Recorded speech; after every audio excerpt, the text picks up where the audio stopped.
Hey, good morning. This is Josh Cramer from America Makes coming to you live from Rapid Plus TCT here in Detroit, Michigan.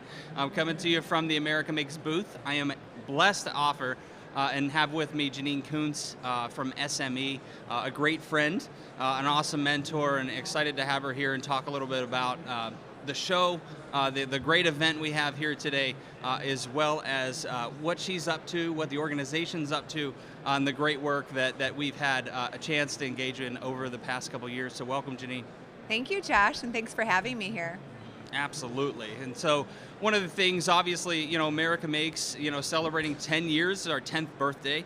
SME celebrating 90. Yes. So that's the magic number of 100. And so great partnership, obviously, over the years. Jeannine and I have blessed to have an opportunity to engage and work together over the past couple of years, and I consider myself honored to work with her on a number of these ventures. And so you want to share a little bit about what you've been up to and what SME is doing? I mean, obviously we have the SME zone right here across the hallway and those kind of things. And I see some students walking around here at the event, which is exciting, obviously, me being a workforce guy and those kind of things as well. Yeah, thanks, and a lot going on. And as you said, it's our 90th year. Can you believe it? 90 plus 10 is 100, and Rapid TCT is 30 years. So we've been doing this event for 30 years. And I know everyone can't see it, but look around us, right? Just so much here, excitement, lots happening in the additive manufacturing space. But in my role, as you know, when we do workforce together, right, over the years, a lot going on. So all the technology that we see here at the show can't be leveraged and optimized, as you and I both know, if we don't have the workers. So both from a student engagement, all the young people we have here from high schools, Absolutely. but also all the efforts we're doing around workforce and training to kind of use technology inside of training is also something we're doing. So lots of activities.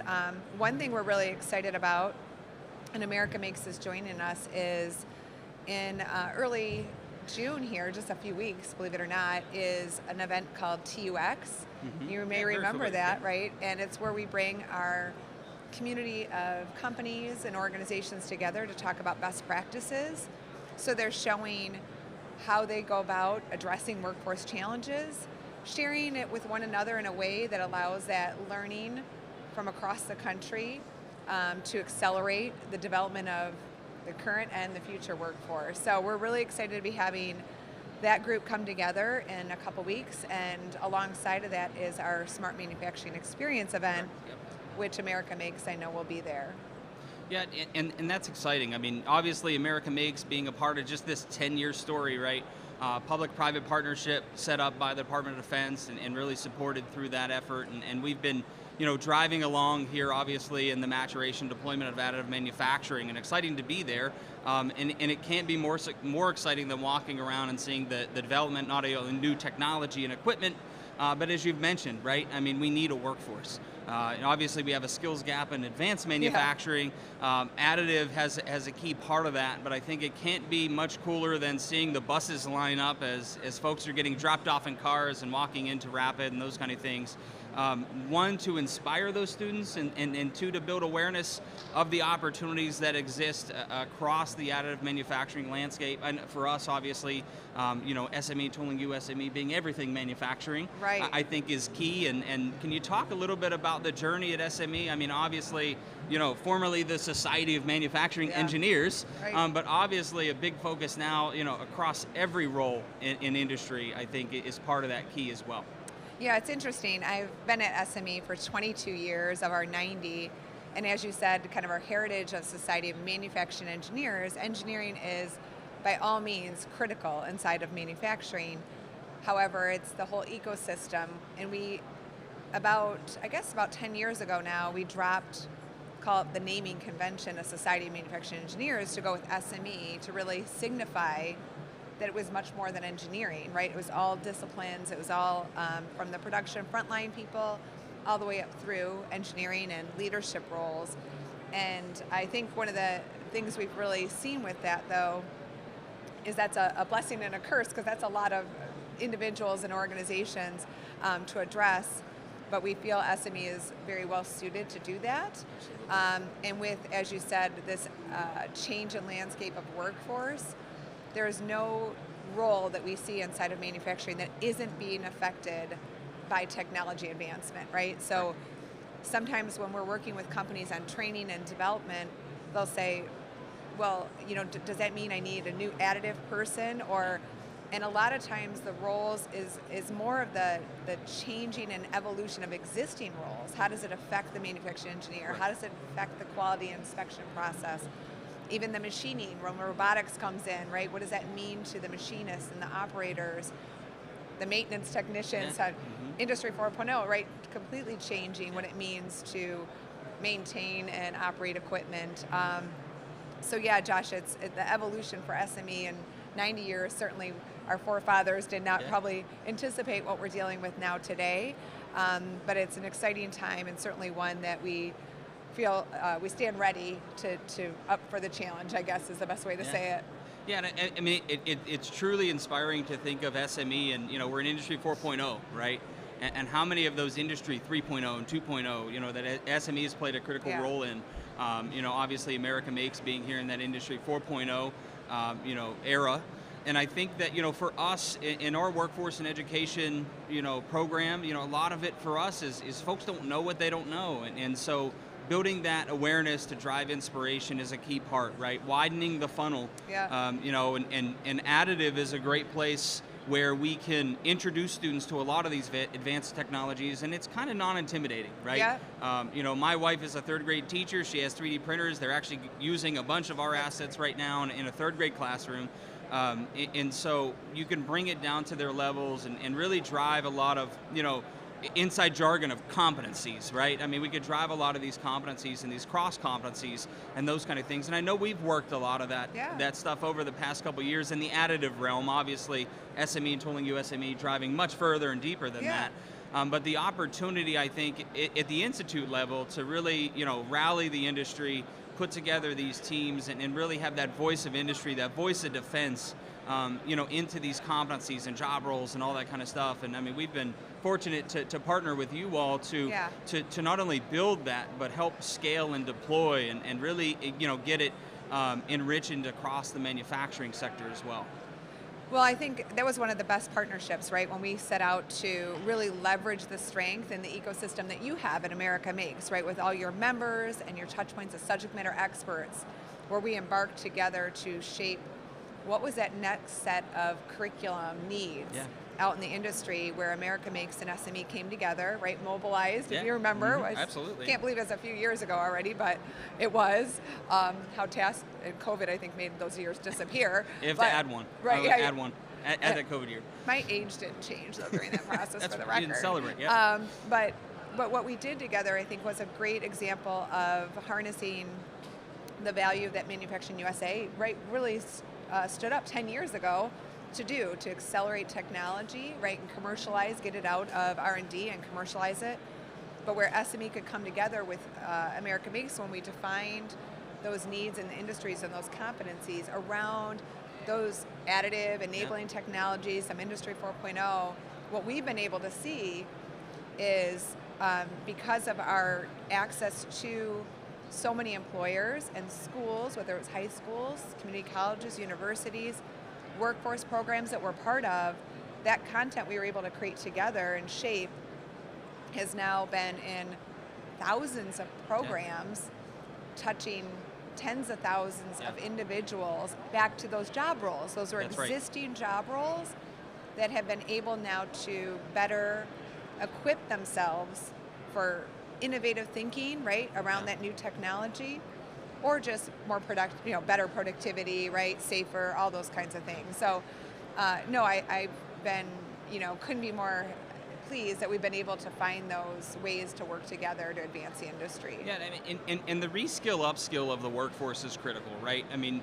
obviously, we look at things as a K to gray, because we're not going to find enough people when we look just in the reskill, upskill environment, right? We have to, and that's kind of the cool thing about seeing all the buses and inspiring those students. But I think in that program that we're talking through now, I think it was somewhere like 90,000 classes, right? 8,000 people, 8,500 people or something like that. And I mean, that's one of the key features, I think, of good partnership, strong collaboration, is that one, at SME and tooling USME at America Makes, we're not allowing this stuff to sit on the shelf, Yeah. It's not going to go stale.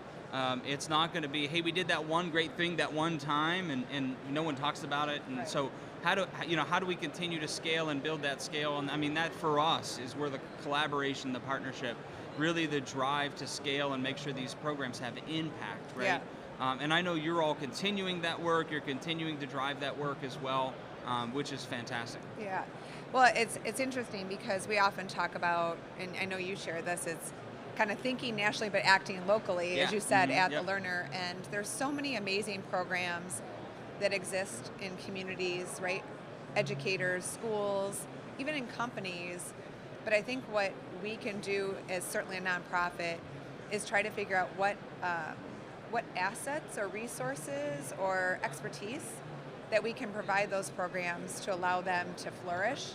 And then I think the unique thing we have the opportunity to do is see, I'll call it packets of excellence, right? Yeah, sure. Because sometimes there's these amazing programs, and you did that with, Yeah. with programs where you see a great program with NextFlex, right? And then you say, how do we take this program and scale it nationally? And that's one of the things SME is really trying to do, is find these pockets of excellence that maybe a charter of a community-based organization isn't to go national, Yeah. but yet they have this really great way of developing the workforce. Yeah.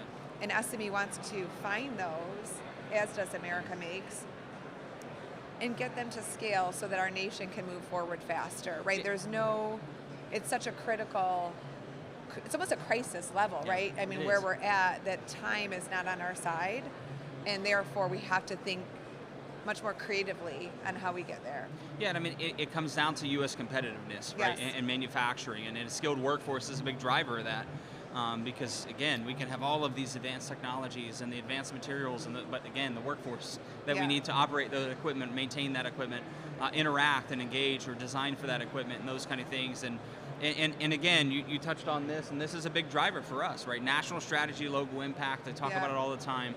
You know, and us as a national entity, you all as a national entity, again, trying to get to that local level, partner with those folks to deploy those programs, you know, specifically. And a big drive from ours, again, widening that funnel, you know, so we've looked at micro-learning as an opportunity, and again, as kind of a gap in the industry when we looked at it a couple years ago, actually probably 3 or 4 years ago Yeah. now, again, adding for the pause in society there.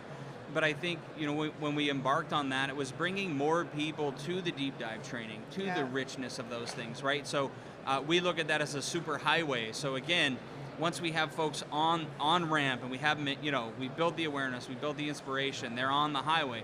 How do they know which lane to be in, right? I Right. mean, years ago when I worked at SME and the foundation and had that great opportunity, and I would speak to students all the time, and they would say, oh, I want to be an engineer. And I'm like, great, you're going to drive trains. Yeah. That's so cool.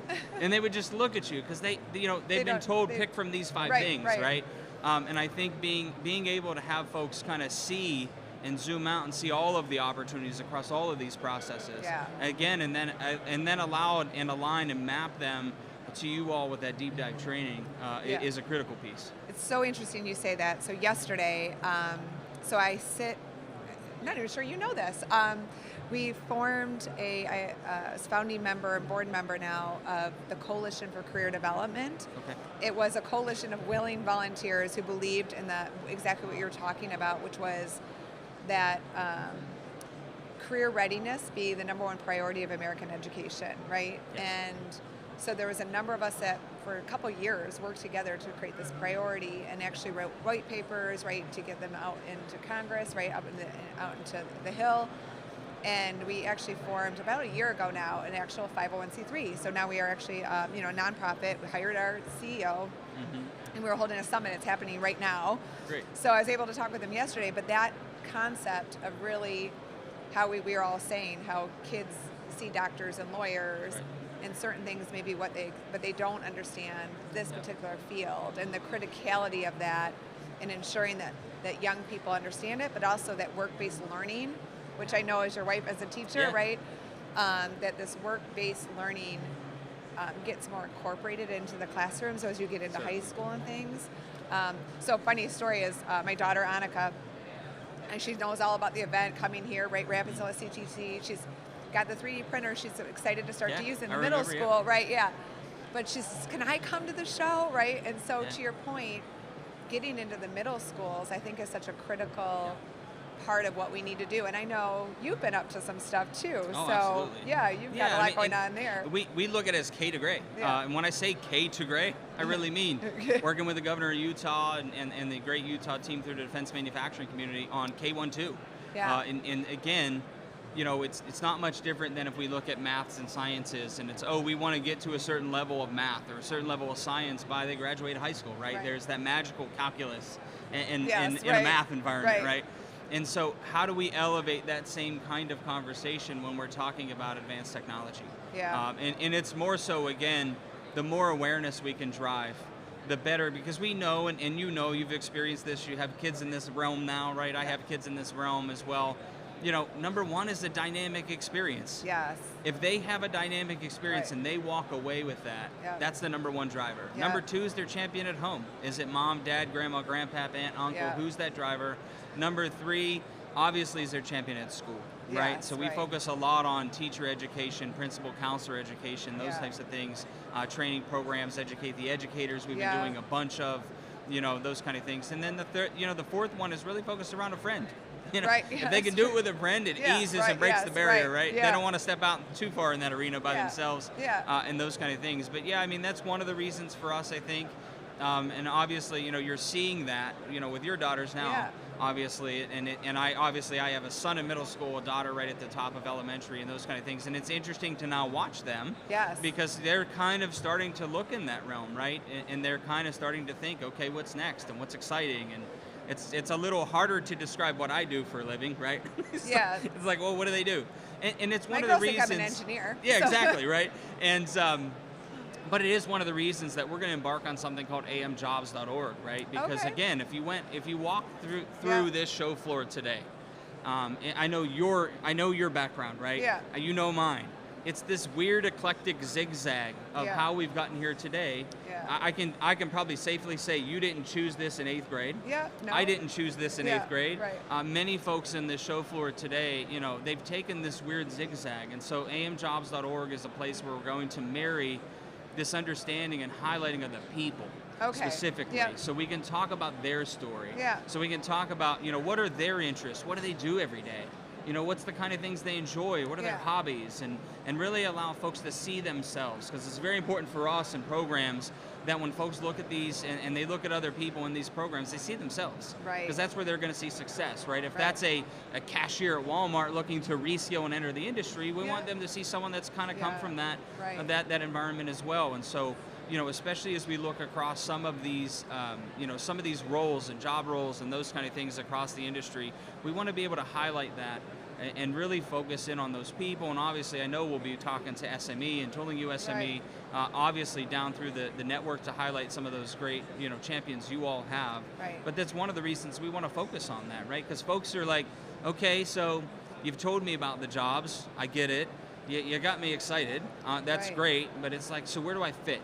How do I, you know, where do I fit? I really like these things, I'm really interested in these things, and so, you know, I know what America makes, you know, again, additive is an easy place. We're sitting in Rapid, right? You can walk around, you know, it's an easier one. But yeah, I mean, just the zigzag of how we get here is interesting. Right, it's a mystery to all of us, as you said. It really is. Great, I don't think we thought we were going to be here, but at the same time, here we are. And I know for myself, I'd say, got into manufacturing, I fell in love with it. I thought, what a cool industry, right? But it almost is what motivates me and has become my passion, because I recognize I didn't understand it until I got into it. And yet I wasn't a spring chicken when I got in, right? So I thought, how is it that I got that far in my life and didn't understand what manufacturing was all about? So part of what SME certainly wants to also really step up its efforts in is that whole re-imaging, so to speak, right? And not just even for young people, but other people, like you said, who might be in another career and not realizing that this is a career pathway for them. And some of what we're trying to do is create programs that are suited for, especially during the pandemic, we found, right? And so we were launching programs that helped maybe that first entry into the industry, not maybe just from a high school but from a completely different, right? They're dislocated from their jobs, right? Or they're currently unemployed and looking for work, how do we help them see that there's pathways into manufacturing and that they can have those stair steps, right? Yeah, and of course. manufacturing needs people at every level. There's not a company we work with across the United States that isn't saying they have, challenges finding people, keeping them, retaining them.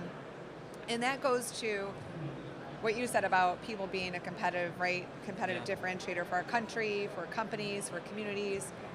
And we're trying to help companies realize that, and it's hard because, right, they have a lot of supply chain challenges, right, technology challenges, but it's a bad do loop if you don't get in front of it. We just sat with someone for a couple hours this morning talking about, this is a fairly large company, about the enormous amount of challenges that they're facing and the things that they're trying to put in place, from everything from, that attracting, developing, and retaining.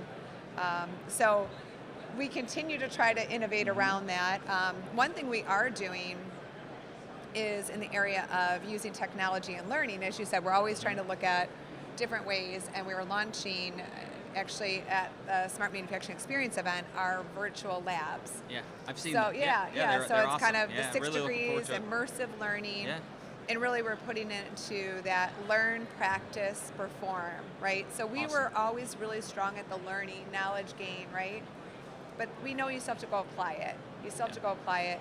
And there was that jump from knowledge to I'm on the floor doing something, which could be dangerous if you haven't practiced. Absolutely, yeah. So we've put together, right, these labs that allow for that practice environment where it's safe. It's also not humiliating, right? If So of course when I took it and the fire was starting and I didn't do well, right? Yeah. But that gave me a chance to learn in an environment, obviously that is safe, and no judgment. Yeah. A no judgment zone. And I think that speaks to, and it's where we strongly align in mission, right? I mean, two nonprofits driving the industry forward, but I think it's one of those places we strongly align, right? Meeting learners where they learn, how they learn, in the 21st century, right. Using those tools. I mean, we're in the midst, you talked a little bit about supporting manufacturers. We have a great project right now that we're super excited about with small and medium manufacturers around building the guide to 21st century talent, right? And it really is just a playbook. It really is just an understanding of like, okay, here are some of these national best practices. Fantastic. Obviously some of our work will be highlighted in there. But here's how we bring it to a local level. Here's the local connectivity. Here's what works successfully in attracting, folks in recruitment. Here's great opportunities, retainment, and retention of workforce and those types of things. Here's how we build work and learn opportunities. And so, a big focus of that for us, and you hit a little bit on it as well, is, making sure that we're also looking, where we leave no stone unturned. Yeah. And so making sure that we're dedicated to looking at underserved populations, underrepresented groups, historically represented communities, and those kind of things. And so making sure that we can sound that alarm. Yeah. And folks understand, like, wait a minute, this can be for me too. Right. It is a critical path for that, and it's exciting to hear. I know I've had the privilege of seeing some of the AR stuff you all are doing, and the AI stuff and the VR stuff, I should say.